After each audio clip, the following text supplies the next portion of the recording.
fucking goons. It's your fucking commissioner. I just finished eating the best omelet of my life. My wrists, fuck off. This video is my fade list.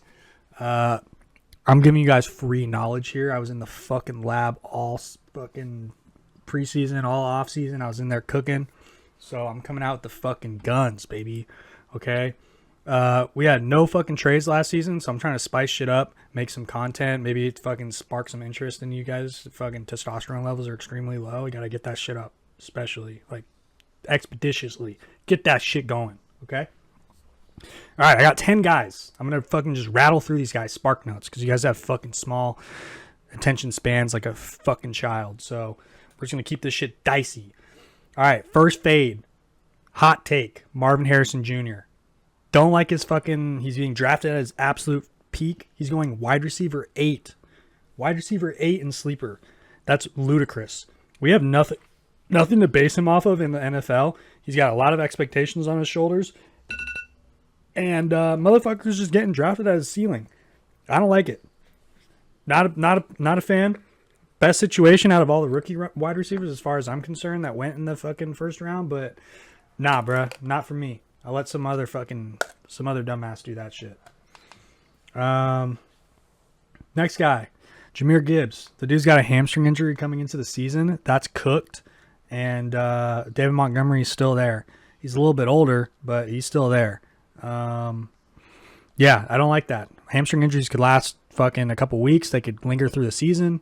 I'm cool. If I'm drafting a player in the first round, I don't know why the fuck you'd take a player in the first round that's already got injuries. It's fucking nuts. Unless his name's Christian McCaffrey, then, I mean, fuck him, right? Next guy, Drake London. The dude, again, is being drafted at his ceiling, and we just can't fucking stand for that, man. Wide receivers that have not turned in a 13.0 or greater PPR average have not had breakout seasons, and breakout being like 18 points or more. And he falls into that category that he hasn't had a 13 point per game average or more. And I just don't like that. That statistic does not bode well for him. I know his situation's much better. He actually has a legitimate quarterback now, and they have an actual fucking guy with a brain, not this fucking dumbass cone-headed motherfucker Arthur Smith is not there. But it's a fade. I'm not taking him. Chris Olave, another guy that is really capped by his situation. Derek Carr is his quarterback, and that's a problem. That's a huge issue, and we're not going to stand for that. So, and I just realized I just fucking spread misinformation. Gary Kubiak's son, who is from the Shanahan tree, is actually the offensive coordinator, I believe, for the Saints, not the Falcons. But either way, still stands. There's still fades.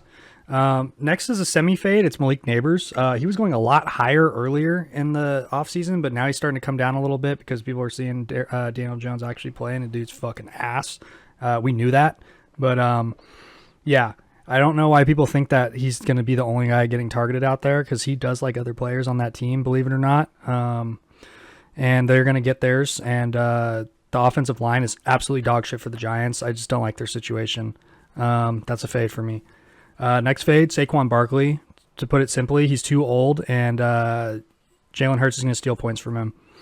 Next fade, Kyren Williams. The Los Angeles Rams have not had a repeat running back, or haven't had a repeat top scoring running back in 7 years. And the last time that happened was Todd Gurley. So I don't think that bodes well for Kyren. He had a monster season last year. But they also drafted Blake Corum, who is a fucking dog. So I'm cool off Kyren in the first round or the turn. They're safer players, and I will stick with them. Next fade. Pretty much Sam Laporta and anyone not named Kelsey or McBride. Sam Laporta's going way too fucking high. He'll probably put up tight end 1, 2, 3 numbers, but he's going way too fucking high, and he's not going to be that much different from as far as points go compared to Trey McBride and Travis Kelce, and they're going like a whole round later, if not more. Yeah. First quarterback off the list is Anthony Richardson. We had a small sample size from him last year, and he was fucking injured. So the Colts do have a top 5 performing offense even without Anthony Richardson, which is crazy. But I don't know. There's not enough out there, and I just feel like there's other players that are going around him that I'd rather have and are way less risky. You could wait for Jaden Daniels or Caleb Williams to come back around to you, like 4 or 5 rounds later, even later. So yeah, no, I'm not risking it. Cool off that. Two last guys. They pretty much go hand in hand. They kind of go around the same positions. T Higgins. He just really fucked me last season, and I started looking at some of his statistics, and the dude's up and down. He's a fucking boomer bust player, and I mean, I don't know if he just had it was a weird season last season for him, but regardless, I mean, Joe Burrow's throwing him the football, but there's some other guys in the fold that I think might actually perform pretty well too, and you can get at a way larger discount. And that is Andre Ilyasovas and fucking Jerome Burton. Those guys look pretty fucking good, and both of them could easily take over Tyler Boyd's targets and maybe some of T. Higgins. I don't fucking know. They look good though. And this one, I probably feel the most confident about fading is Zay Flowers. Zay Flowers is being drafted as I got to get the actual numbers because it's borderline kind of ridiculous. He's going.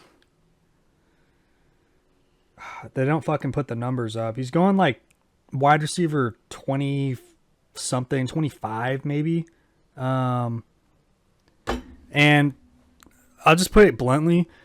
Lamar Jackson has not had a top 20 wide receiver in his whole career unless Steve Smith was playing at that time. I don't think he was. But yeah, he just hasn't had a fucking wide receiver 20. He just isn't capable of doing that. He's shown us that he doesn't like throwing to his wide receivers. That's not an unknown factor. We've seen that. Zay Flowers had a pretty decent season last year, but it still wasn't top 25 or top 20. So yes, I know. I think he was a rookie last season. I get it. Boston College player. He's great, but his situation is ass. And for that reason specifically, I'm out on him. There's players going around him in sleeper that I'd rather have. Players going after him as far as ADP goes: Tank Dell, George Pickens, Amari Cooper, Keenan Allen, Terry McLaurin, Rashee Rice. Like, I feel way more confident in pretty much all of those players over Zay Flowers. So yeah, that's it. That's my list. I'm just trying to put this out here because I like it. I like to fucking talk about fantasy football. And that's my objective, is to just fucking talk shit and, you know, be wrong or be really right or whatever the fuck the case may be. But yeah, that's it. See you fuckers later. Good luck.